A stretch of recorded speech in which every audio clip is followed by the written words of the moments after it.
Hello, Christian Life Assembly. Last week, we celebrated communion and we celebrated Remembrance Day. Today, we're remembering the persecuted church, all important parts of November. Today, our guest is Hannah Ratnam, and I would like her to introduce herself and tell us why the persecuted church is important to her. Hannah, welcome. Thank you, Pastor. Share with us a little bit about why the persecuted church is important to you.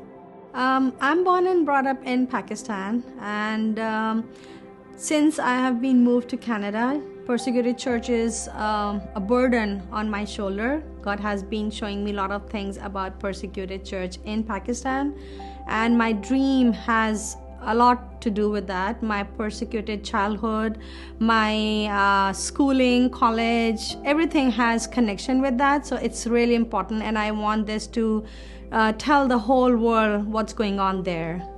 You mentioned a dream, and this is one of the reasons we're interviewing you today. God gave you a dream, and so tell us a little bit about that dream.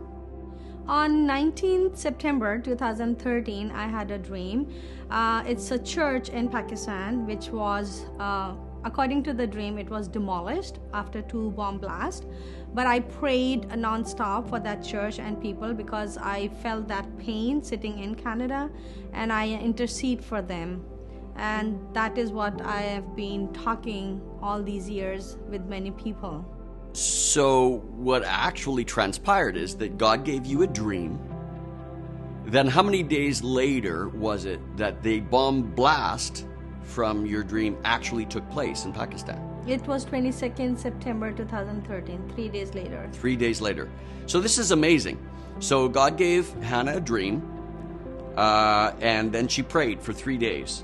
And you believe that your prayers mitigated what could have been a disaster. I mean, still, there were many people injured by the bomb blast and a few were killed, but it wasn't as bad as what your dream showed you. That's right. I prayed and fasted.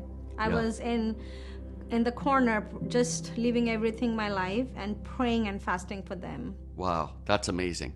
So God reached thousands of miles over to Canada, shared a dream, equipped an intercessor, and then the bomb blast went off, and many people were saved in Pakistan because of your prayers.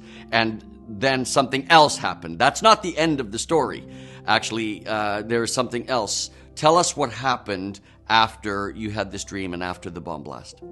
It never stopped. All that just was coming on and on in my visions and my dreams. I can see people with my open eyes. I could hear their cry all the time. It was as if I'm there all the time. So I prayed for 5 years just for their pain and suffering. And they were asking help. I could hear their voice saying, "Help us." So that was a bothering situation. And I prayed 5 years for that. And then God wanted me to write this, and I prayed for 2 years for a script writer. I'm not a script writer because I don't have good English. So God sent me an angel. Her name is Shelley, and she wrote a beautiful script for me. We're standing beside an award, so I'm hoping we can see this. Hannah allowed this script to be entered into a Christian film. It's called CIFF, Christian International Faith and Family Festival in Toronto. Yeah, and what happened? They just love the story. They accept my script, nominated, and then on 19 September 2020, it is awarded. So it's exactly the same year and same date and same month. The day of my dream and the day of my award. Wow, that's amazing. So we're so very proud of Hannah.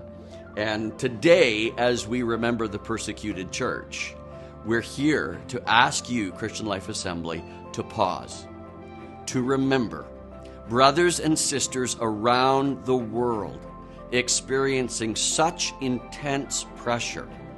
And we're asking you to pray for them, to pray that God would defend them, that God would strengthen them, that God would make a way for them to thrive in their context so many would come to know Jesus. We are standing with you, Hannah, and If you want to know more about Hannah's story, we can go to hannahratnam.com. Is that right? That's right. And you've got information about this great story and next steps, because you want God to continue to lead this towards production. That's right. Well, God bless you. Thank you so much. Thank you for coming and sharing your story with us today. And CLA, may this story touch many hearts as we mobilize the church to remember the persecuted church. God bless you. Thank you so much. Thank you. Hannah's story reminds us of the power of love and prayer. Many in the persecuted church are part of contexts where the dominant culture does not embrace Christianity. There's constant pressure to assimilate.